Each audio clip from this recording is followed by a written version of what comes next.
여러분의 복잡한 인생 문제를 제90년 인생과 심리학의 지혜로 명쾌한 해답을 드리는 박 여사입니다.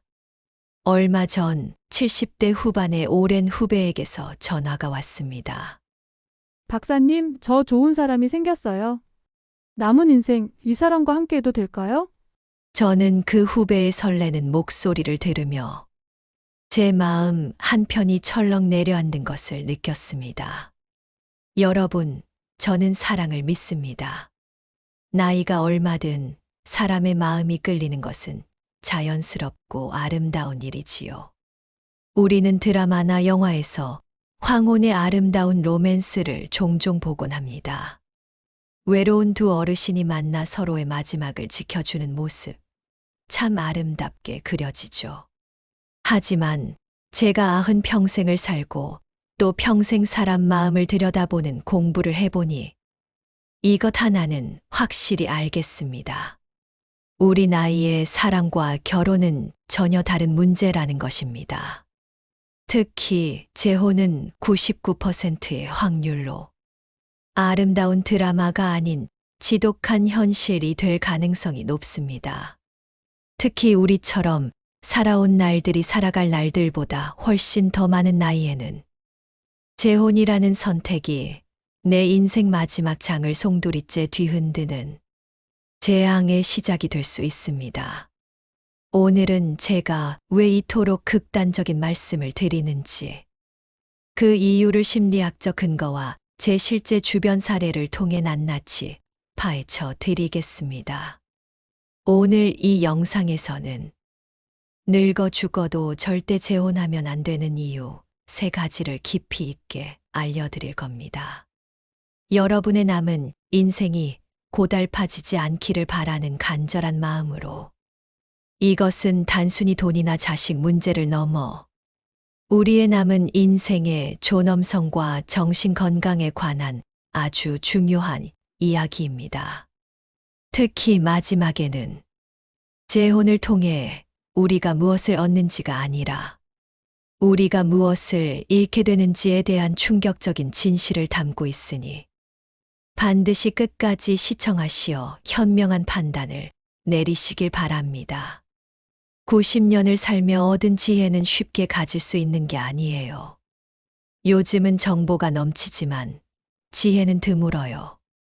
이 채널은 구독을 누르면 끝이 아니라 한 사람의 긴 인생을 곁에 두는 일이에요. 다음에도 길을 잃었을 때 다시 이곳으로 돌아올 수 있도록 구독과 좋아요 눌러주세요. 그럼 늙어서 재혼하면 안 되는 진짜 이유 4가지지. 자, 그럼 시작해볼까요? 여러분의 행복한 노후를 위한 이야기입니다. 첫째, 절대로 풀 수 없는 자식과 재산이라는 실타래. 황혼 재혼을 생각할 때 가장 먼저 현실적으로 부딪히는 문제입니다. 하지만 많은 분들이 우리 자식들은 착해서 괜찮아, 우린 돈 욕심 없으니 괜찮아라며 이 문제의 심각성을 간과합니다. 이것은 심리학적으로 볼 때 인간의 본성을 너무나 순진하게 바라보는 위험한 착각입니다. 여러분, 수십 년 된 털실 뭉치 2개가 있다고 상상해 보세요. 각자의 털실 뭉치는 그 나름대로 잘 감겨 있습니다. 이게 바로 우리의 원래 가족과 재산이죠. 그런데 이 2개의 털실 뭉치를 섞어서 하나의 스웨터를 짜려고 하면 어떻게 될까요? 10중 8구, 시작도 하기 전에 두 털실은 서로 엉켰어. 도저히 풀 수 없는 매듭투성이가 되어버립니다. 황혼 재혼이 바로 이 엉킨 실타래와 같습니다. 자녀들은 설령 그들이 50대, 60대가 되었을지언정 부모와의 관계에 있어선 여전히 어린 아이의 마음을 가지고 있습니다. 정신분석학에서는 이를 애착 이론으로 설명합니다. 자녀들은 부모와 형성된 원가족이라는 울타리 안에서 평생 심리적 안정감을 얻습니다. 그런데 어느 날 이 울타리 안으로 낯선 이가 들어온다고 상상해 보세요. 자녀들의 무의식은 이 새로운 존재를 나의 부모님을 빼앗아가는 침입자로 인식하게 됩니다. 이는 부모의 재산을 탐내는 욕심 이전에 자신의 심리적 안정기지를 지키려는 아주 강력한 방어 기제입니다. 그래서 겉으로는 아버지, 어머니가 행복하시면 저희도 좋아요. 라고 말하면서도 속으로는 불편함과 불안감을 느끼게 되는 겁니다. 이때부터 자녀들은 새어머니나 새아버지를 끊임없이 시험하고 경계하게 됩니다. 저 사람이 정말 우리 부모님을 사랑하는 걸까? 아니면 다른 꿍꿍이가 있는 걸까? 이 의심의 씨앗이 한번 뿌려지면 그 어떤 노력으로도 이전의 화목한 관계로 돌아가기는 거의 불가능에 가깝습니다. 제 오랜 지인이었던 김 선생님 이야기가 생각나네요. 아내와 사별하고 5년을 외롭게 지내시다 70대 중반에 고운분을 만나 재혼을 하셨어요.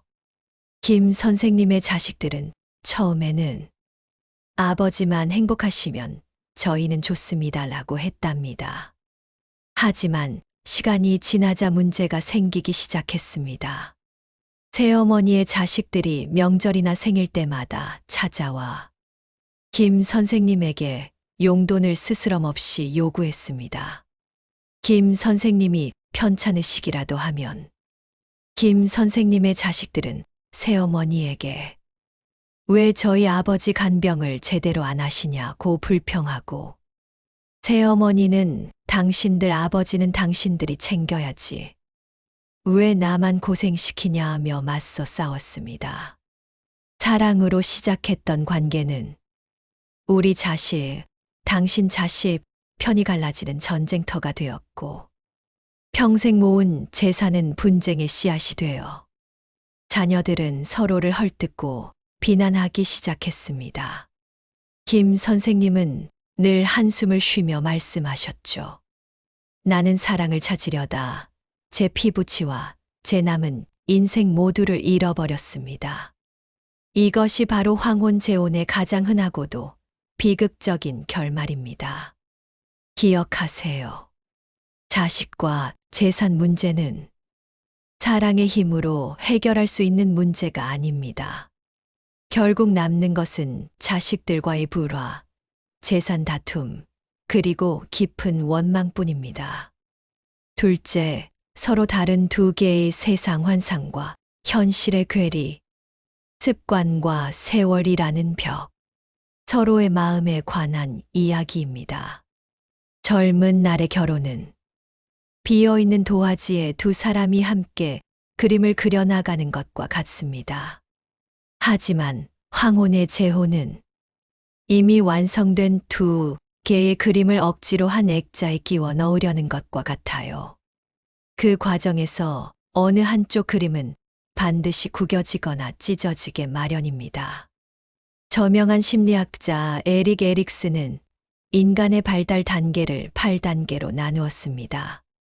젊은 시절의 결혼은 친밀감, 대고립감의 단계에서 서로 깊은 유대를 형성하고 생산성 대침체의 단계에서 함께 자녀를 낳아 기르고 가정을 건설하는 과업을 수행합니다. 하지만 우리 노년기는 다릅니다. 우리에게 주어진 인생의 마지막 과업은 건설이 아니라 통합대 절망입니다. 이것은 자신의 전생애를 돌아보며 후회와 원망이 아닌 의미와 지혜를 찾아내고 나의 삶 전체를 있는 그대로 긍정하며 평온한 죽음을 맞이하는 아주 중요하고 성스러운 과정입니다. 그런데 이 중요한 시기에 새로운 사람과 재혼을 한다는 것은 무엇을 의미할까요?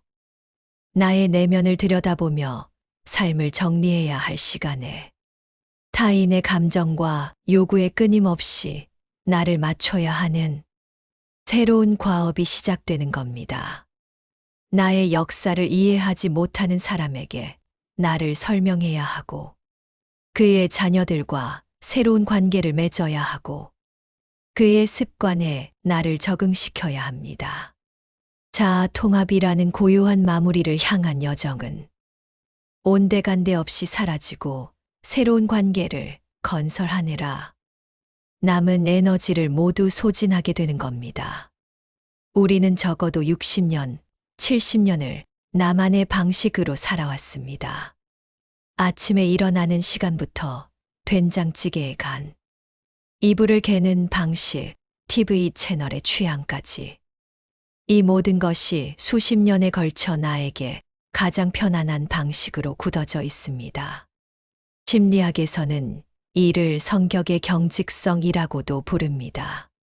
나이가 들수록 새로운 변화에 저항하고 기존의 방식을 고수하려는 경향이 강해진다는 거죠. 이렇게 견고하게 지어진 두 개의 성체가 합쳐진다고 상상해 보세요. 결과는 조화가 아니라 충돌일 수밖에 없습니다. 그런데 전혀 다른 규칙으로 70년을 살아온 사람이 내 인생에 들어온다고 생각해 보세요. 사랑의 콩깍지가 씌었을 때는 모든 게 좋아 보입니다. 나와 다른 모습이 신선하고 매력적으로 느껴지기도 하죠. 하지만 그 설렘은 딱 3개월 갑니다. 3개월이 지나면 그 다름은 불편함이 되고 스트레스가 됩니다. 제 친구였던 이 여사는 혼자 된 지 10년 만에 아주 유머러스한 분을 만나 재혼을 했어요. 처음에는 매일 웃음꽃이 피는 것 같아 주변에서 다들 부러워했죠. 하지만 현실은 달랐습니다. 이 여사님은 아침형 인간이라 새벽같이 일어나 하루를 시작했지만 그분은 해가 중천에 떠야 일어나는 저녁형 인간이었습니다. 이 여사는 성격이 깔끔해 집안이 늘 정리정돈되어 있어야 마음이 편했지만 그분은 물건을 쓰고 아무데나 두는 습관이 있었습니다. 처음에는 서로 맞춰주려 노력했지만 이 여사님은 감시자가 되고 잔소리꾼이 되어 갔습니다. 그 노력은 곧 스트레스가 되었고 스트레스는 짜증과 다툼으로 번졌습니다. 그분 역시 당신은 왜 그렇게 나를 못 잡아먹어서 안달이냐며 소리를 지르기 시작했죠. 결국 이 여사는 1년 만에 다시 혼자가 되었습니다. 그리고는 제게 말하더군요. 박 여사, 나는 사랑을 한 게 아니라 내 집에 평생 길들일 수 없는 야생동물을 들여놓은 기분이었어. 차라리 외로워도 혼자 살 때가 100배, 1000배는 더 편하고 행복했어. 젊을 때는 서로 맞춰가며 새로운 규칙을 만들 수 있습니다.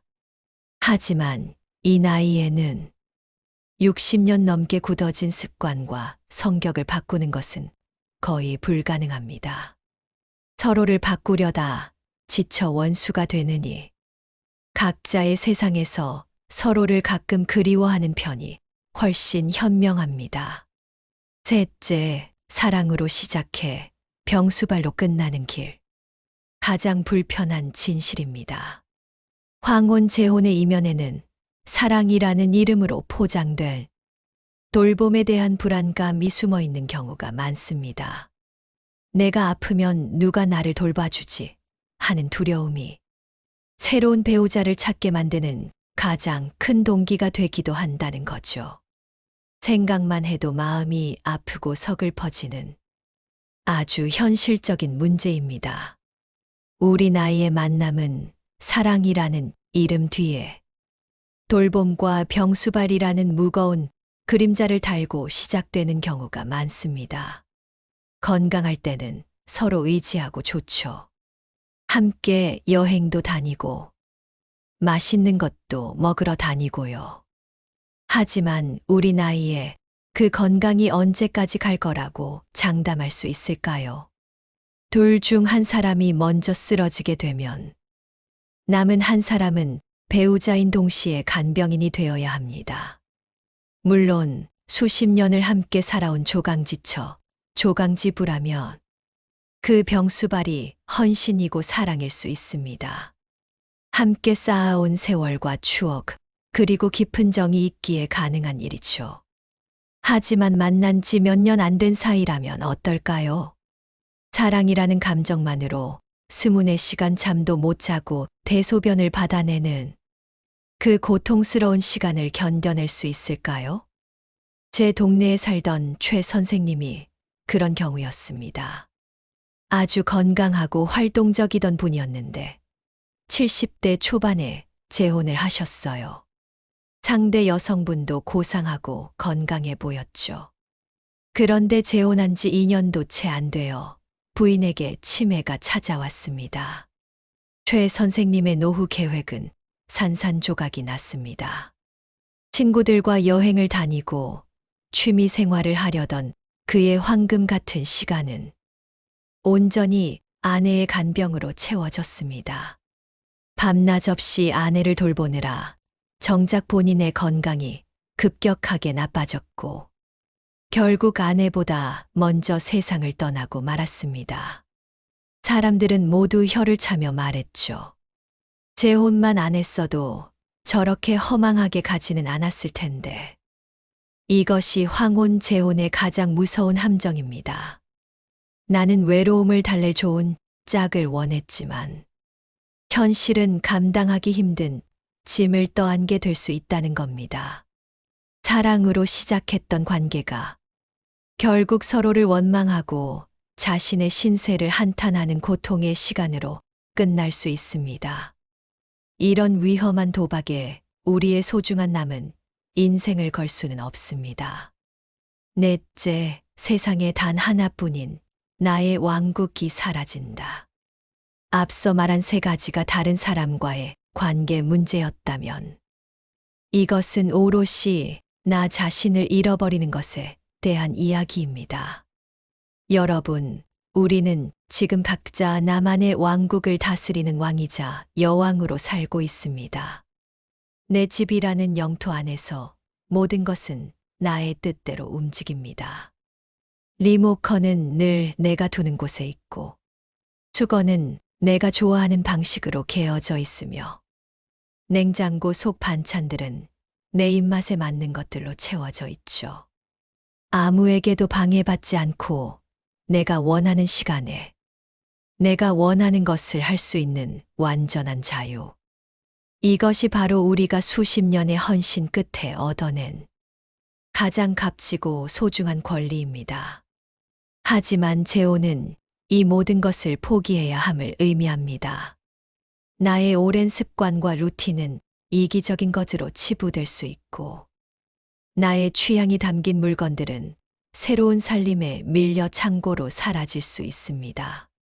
나의 집은 더 이상 나만의 공간이 아닌 끊임없이 타협하고 양보해야 하는 공동생활구역이 됩니다. 이 과정에서 우리는 자유를 잃고 나다움을 잃고 결국 나 자신을 잃어버리게 됩니다. 여보, 나는 이 드라마 보고 싶은데 나는 오늘 김치찌개 말고 된장찌개 먹고 싶어.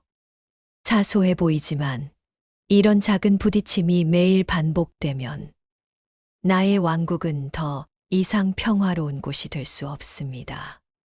나의 집은 나의 휴식처가 아닌 눈치를 보고 신경전을 벌여야 하는 피곤한 장소가 되어버립니다. 더 심각한 것은 나의 오랜 친구들과의 관계, 나의 사회적 세계가 흔들린다는 겁니다.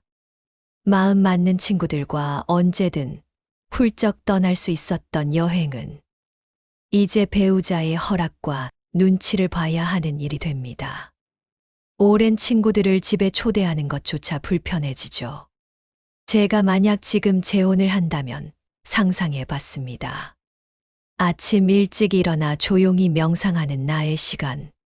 화요일 오후마다 친구들과 갖는 향기로운 찻자리. 수요일 저녁을 오롯이 나를 위해 바치는 클래식 감상회. 이 소중한 나만의 의식들은 모두 새로운 배우자와의 타협의 대상이 될 겁니다.